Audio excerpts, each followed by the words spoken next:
Hey there, it's Meteorologist Kaiti Blake. This is your Oncor WeatherCurrent video update for Wednesday, August 14th. Hot and rain-free weather continues over the next week, really more like the next 7 to 10 days at least. And as we start to come to terms with the lack of recent rainfall, a lack of rainfall ahead in the forecast, time to start thinking about the risk of wildfires. That risk will be increasing across parts of the state here in the next couple of weeks.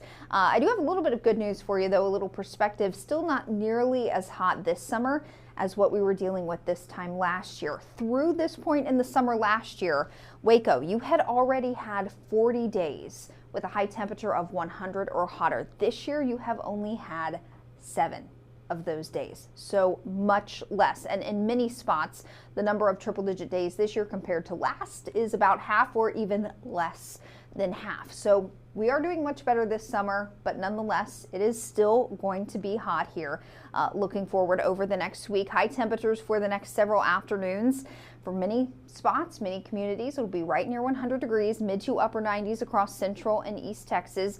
But something to keep in mind, the heat index is going to continue to be hotter than the actual air temperature because of elevated humidity, particularly across north central and east Texas. So we could see heat index values approaching 110 over the next several afternoons. That includes on Friday as we wrap up the work and school week. So continue to prioritize heat safety, especially with the kids as they are getting into those after school activities. So we've talked about this before. The heat high or a ridge of high pressure is to blame for this hot, dry weather.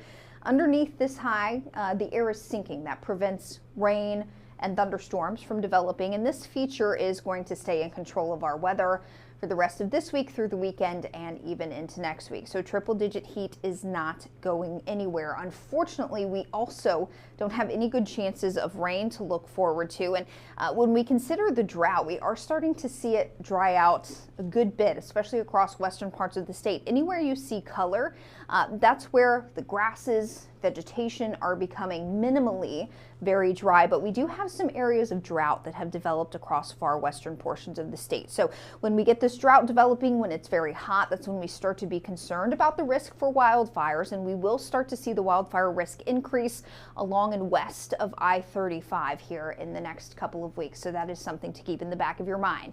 North Texas, DFW, staying hot with triple digits across the board all the way into early next week. Unfortunately, no rain to speak of either, a light breeze each day, but that'll be about it. Overnight low temperatures only in the low to mid 80s. Well, on behalf of myself and everyone at Oncor, enjoy the rest of your week. Have a safe weekend, and we'll see you here next week for another Oncor WeatherCurrent video update.